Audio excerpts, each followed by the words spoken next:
yang besarnya bisa mencapai 1 miliar per tahun per desa. Bayangkan, kalau terrealisasi masa jabatan 9 tahun, maka ada uang 9 miliar yang didapatkan untuk dikelola oleh kepala desa. Nah, uang yang besar ini rawan akan penyalahgunaan karena dikelola oleh orang yang sama dalam waktu yang lama. Yang kedua, mencederai demokrasi. Sesuai dengan pasal 47 PP 43/2014 bahwa kepala desa menjabat 3 kali masa jabatan. Ini waktu yang cukup lama yang berakibat pada regenerasi dan kesempatan mengabdi bagi masyarakat yang sama, yakni punya cita-cita sebagai kepala desa terhalangi. Lalu, bagaimana seandainya jabatan di atasnya yang dihasilkan lewat kontestasi, semisal gubernur, bupati, menginginkan tambahan masa jabatan juga dengan alibi hampir sama seperti yang disampaikan oleh Mas Menteri Abdul Halim.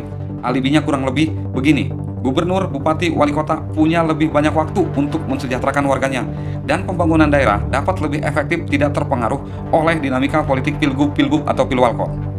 Bayangkan, proses demokrasi kita akan lebih mundur ke belakang. Yang ketiga, semakin kuatnya oligarki di desa. Usulan perpanjangan masa jabatan kepala desa dapat dianggap sebagai jalan memuluskan penguatan oligarki semata, yang secara jangka panjang dapat mengancam kelestarian demokrasi di desa. Loh, di desa memang ada oligarki? Tentu ada, tetapi dalam skala yang lebih kecil. Tapi fungsi dan perannya sama. Mereka, oligarki desalah yang mendapatkan SK pengelolaan limbah di pabrik-pabrik di desa tersebut, kalau misalnya desanya masuk ke dalam zona industri. Semakin lama berkuasa, semakin kuat mereka. Tentu ini berbahaya bagi kelangsungan demokrasi di desa. Dan yang terakhir adalah biaya pilkades akan membengkak.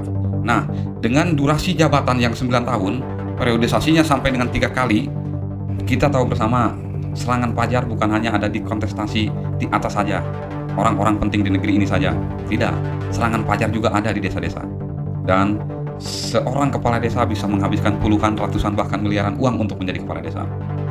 Bayangkan, jika masa jabatan kepala desa 9 tahun, orang akan lebih berlomba-lomba untuk menjadi kepala desa.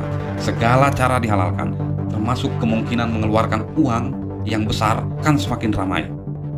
Dan suka tidak suka, orang-orang yang punya potensi di desa tersebut akan sangat sulit untuk bisa bersaing karena ketidakmampuan finansial dan lain sebagainya.